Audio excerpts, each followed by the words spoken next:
What's happening, crypto farm? Happy Friday. Good morning and welcome back to Love for Crypto. I'm Scott. It's a pleasure to have you here. I appreciate you taking the time out to consume the content, so thank you. Ripple planning for an IPO after settling the lawsuit with the SEC, according to Yoshi. My boy Yoshi. Oh, right, let's just read through this because it's super intriguing, not surprising. It's one of them things in it now. It's time's gonna tell. It's how long's it gonna take? How long's it actually gonna take? I'm under no illusion now, that Ripple are pretty much gonna win this case. I right from the beginning, it just seemed a farce and a smokescreen. I'm under no illusion that not long after that, XRP will hit a new all-time high. If it doesn't do it before it, like, honestly, I mean, look at all the coins and assets that have hit all-time highs recently, and then really sit back and think, what, so Ripple's not going to do the same? Ripple's not going to do the same. Literally, the SEC and all the FUD that gets spread about is the only thing holding it back. Do you understand? If they drop an IPO, that's actual Ripple securities, which means XRP definitely fucking isn't. It's like, what's the fucking thing? The bow-saw. It's like a fucking bow-saw effect, seesawing with each other, like fucking. Anyway, blockchain payments company Ripple is considering listing its shares publicly after the settlement of the ongoing dispute with the US financial market regulator over the status of XRP, according to SBI Group Chief Yoshitaka Kitao. The Japanese financial giant is the largest outside shareholder of Ripple.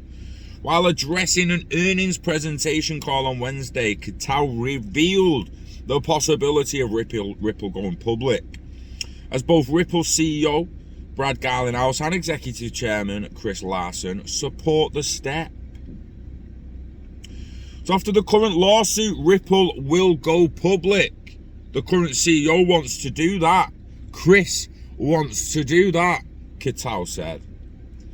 A giant in the transitional financial industry, SBI has invested heavily in modern fintech, including Ripple and its competitor, R3.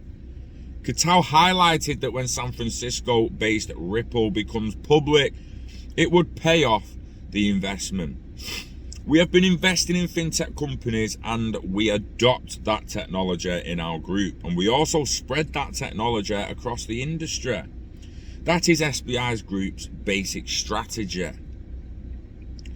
So the public listing is already in the pipeline. This isn't the first time we've heard about it. It's not the first time we've spoken about it. Earlier, Brad Garlinghouse hinted about potential public offering by Ripple, but the plan did not materialize.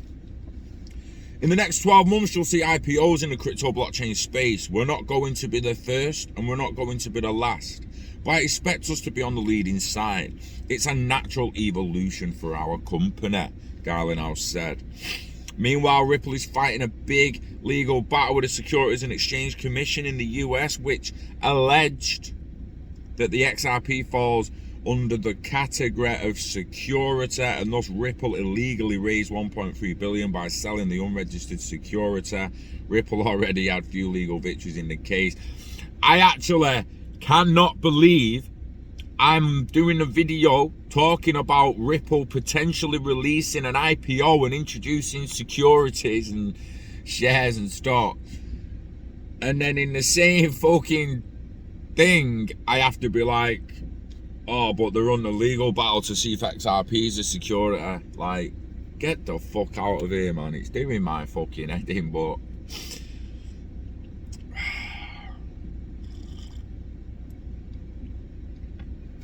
it's absolutely ridiculous. The thing is, it's the gates opening, innit? It said it the other day, like the tokenized stocks. Make no mistake, once Ripple, how long do you think it would be?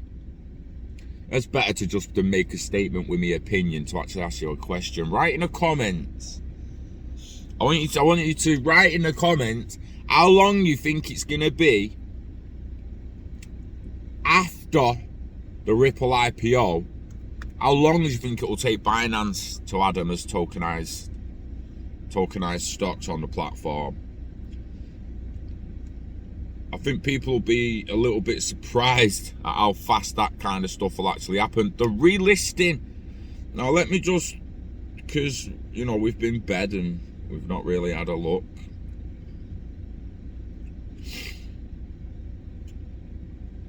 AMB Crypto.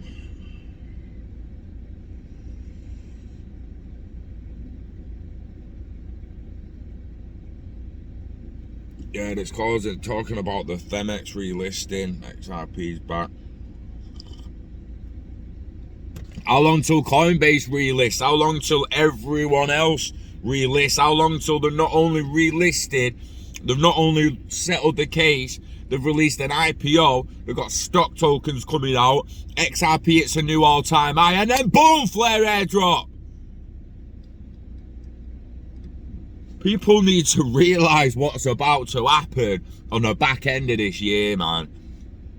Or more, at least what seems to be lining up to happen, to be a little bit more accurate. It seems like it's gonna severely blow up towards the back end of this year. XRP, the cryptocurrency at the centre of the lawsuit filed by the United Exchange Commission against Ripple, was valued at around 21 cents. Since then, the crypto's hike has been exponential, and the altcoin climbing to levels unseen in a long time. But what's contributed to XRP's price action rallying? Anyone with a brain cell knew it was gonna rally. We said all along it'll be $1 before the end of the SEC lawsuit. Like, there's people listening. I'm talking to myself. It's probably I was talking to myself. Fuck it. No, but real talk. It was obvious for me. In my personal opinion, it was obvious, and now, yeah, obvious. It was obvious. Obviously, it was obvious. There's always a tiny little bit of doubt in there. That's why we say stuff like, "Oh, it seems like it's going to happen. It's probably going to happen." I think it'll probably happen. Not like it's going to fucking happen. That you got to be like a little bit cautious, conservative.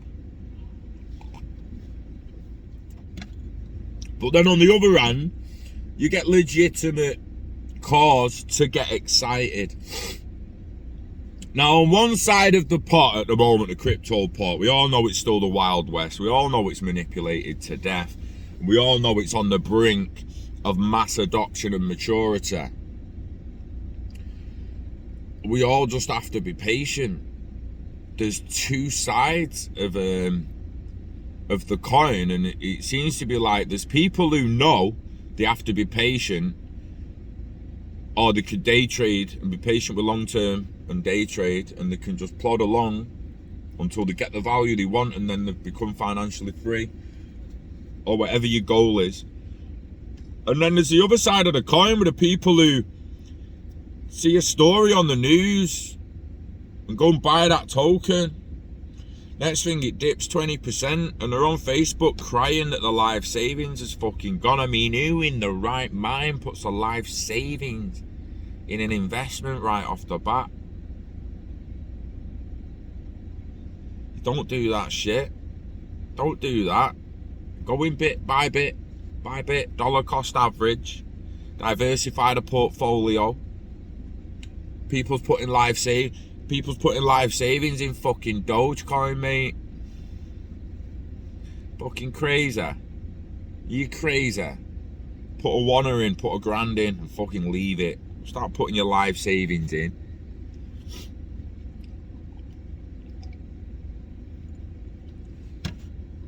Why is Ada dead? What the fuck are you talking about, mate? The people on Facebook, This is what I mean. I bought this at that. I'd be like, and I'm 20% down. How am I going to tell me why? Well, I bought Ada when it was this, and now it's that. Why is it dead?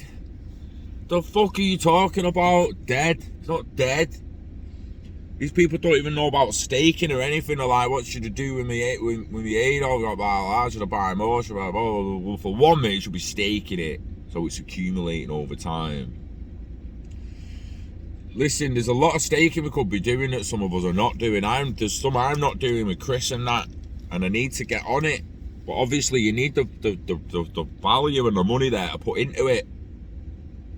In a week or two, I will have it, and I'll be going balls deep in some of that NFT staking he's on. If the door's still open for me, the door might close and take the elephant doors and happily take the short-term L's for the long-term W's. Who did we hear that off last night? I can't remember. I heard it on a video. Take the short-term L for the long-term win. Just accept that you're not ready to go in yet, but you'll get in. It's okay. It's not going to have fucking ended by 2023. There's gains coming till 2035, mate. It's just the biggest gains for most people are about to come in the next 5 years, while the rest of them are like, is this shit real? Is it real though? Is it real though? I don't really understand it though. I don't really understand. Is it real? Nah, I'm just gonna go to the pub. But why don't I just put 60 quid in crypto and watch some Netflix? I'm just gonna go to the pub. There's people walking about like fucking zombies at the moment, and legitimately could be preparing to change and secure their life and secure a financially secure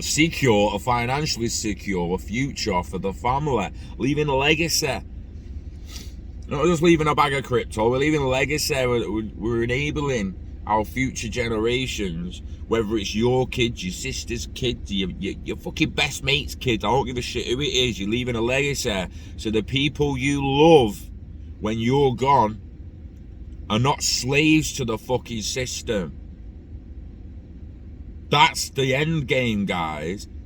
Listen, the fucking end game ain't no Lambo and 12-month holiday in Portugal till you've pissed it all up the fucking wall. That ain't what this shit's about, guys. Get it in the head. This is about life-changing money. I don't give a shit. I honestly don't give a shit if you only need 500 fucking grand, 50 grand a year for the next 10 years. That's life-changing money.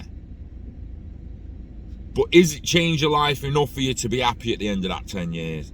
If you spent that 500 fucking grand and had nothing left at the end of it, are you then going to be fucking happy?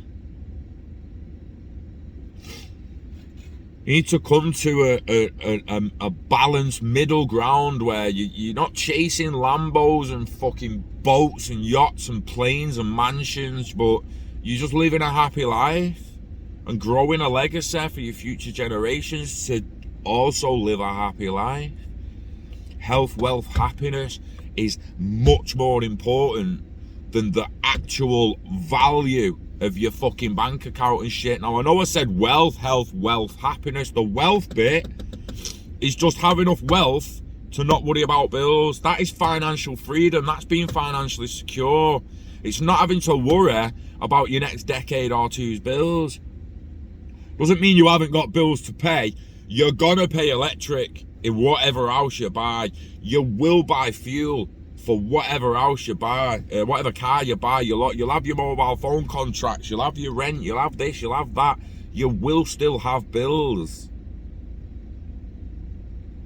But they can become a lot more affordable and a lot less stressful. If you give yourself 3 bags of value, your long term, your liquid spend, and your bills. So at any given point, if you imagine, you could get to $1 million in your main portfolio. You could get to $1 million in your main portfolio. You pull 100 grand for a few to several years of bills. You pull 50 to 100 grand for a few to several years of liquid spendable income. and you leave 800, 900k in the main pot to keep growing. A few years later, when your first 2 pots that you pulled out to pay the rent and the spendable income have gone, one would hope the 800k is now 1.5 mil. You take 200-300k again and go again and go again and go again, and you hope that by the time you've spent 300k, your main pot's gained more than 300k. And doesn't matter what you spend then, as long as you're spending less than your big pot's gaining each year, your net worth's constantly going up. Tell me that ain't gonna put a giant smile on your face. You're not gonna be like, oh, we got 10 mil now, we got this mil. No. We just don't really give a fuck anymore. Yeah, it's going up. Let's just go and be happy. Let's just go and be happy. Mate.